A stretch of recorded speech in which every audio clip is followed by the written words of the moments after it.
Blessings. Welcome to today's Law Enforcement Daily Devotional.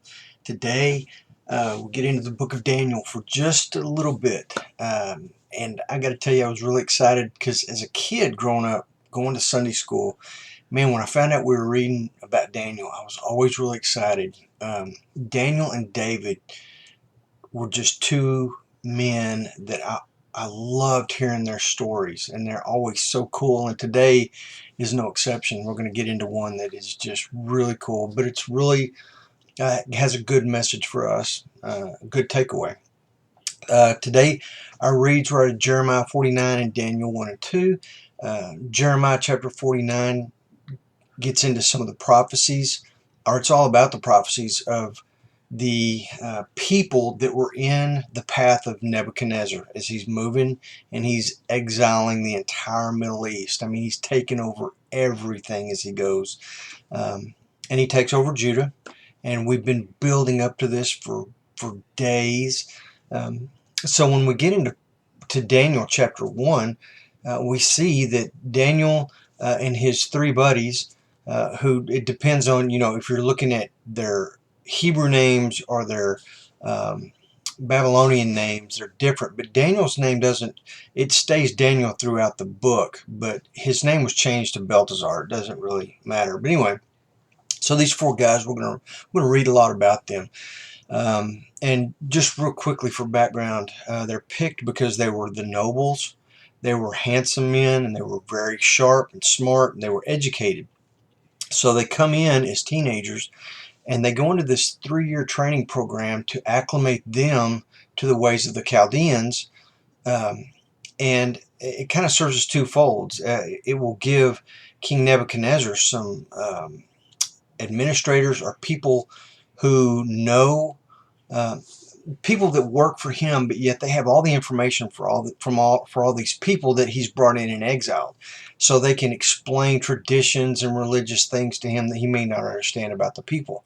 It also lets the people look into the king's administration and realize that they have representation, so there's less chance of rebellion. It's just a very intelligent, very smart way of acclimating an exiled people into your culture. But we see Daniel and his three friends, Shadrach, Meshach, and Abednego, as we always hear about them, and those are the Babylonian names, rise pretty quickly. They continue to follow what they have been taught growing up. They ask not to have to drink the wine and all the food of the king's court because they want to keep eating the vegetables and the things they had growing up. And they had a little challenge, seeing, which one of us are going to be healthier, the guys that eat what we eat or the guys that eat the king's food. Anyway, God gives them favor with everyone. God kind of makes this path for them, and we're going to see some of the reasons. They are long lasting, and we can see God's plan unfold a little bit here. But we get into chapter 1 verse 7. It says God gave them knowledge and intelligence, and they acknowledge this. Yes, they were picked from Judah and Jerusalem because they were noble and handsome and intelligent, but they acknowledge right off the bat that all their intelligence and all their knowledge and all their wisdom comes from God. And this becomes a theme as they glorify God for the gifts that he gives them. And to me, it is one of the key aspects to why they were so successful and why their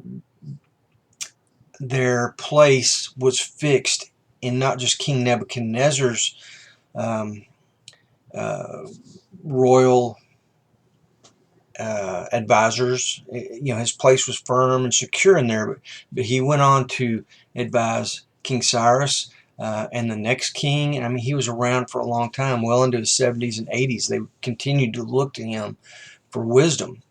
And here he's just a teenager. So we see, there's 50, 60 years that he had great influence over this kingdom as a Jewish man from Jerusalem.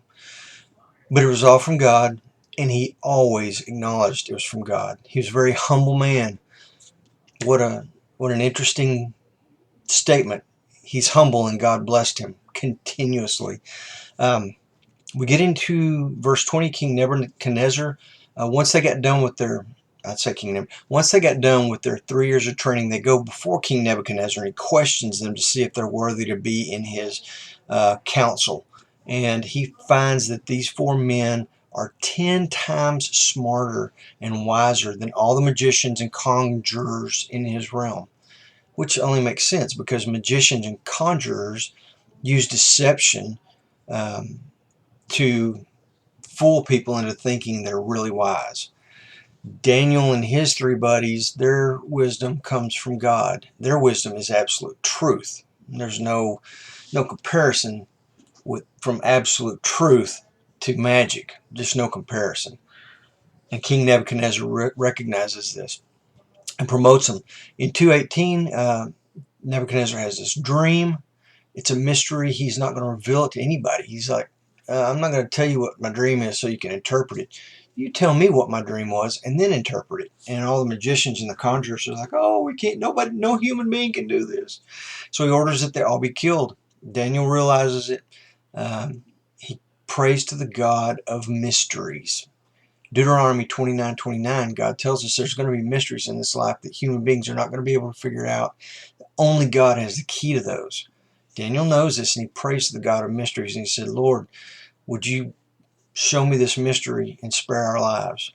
God does that. Daniel goes and he explains this to the king. I'm going to tell you what your dream is, and I'm going to tell you what the interpretation of it. But I want you to know right now it was not from me or any man, that this is from the God of heaven. And Nebuchadnezzar acknowledges it once the dream is revealed to him.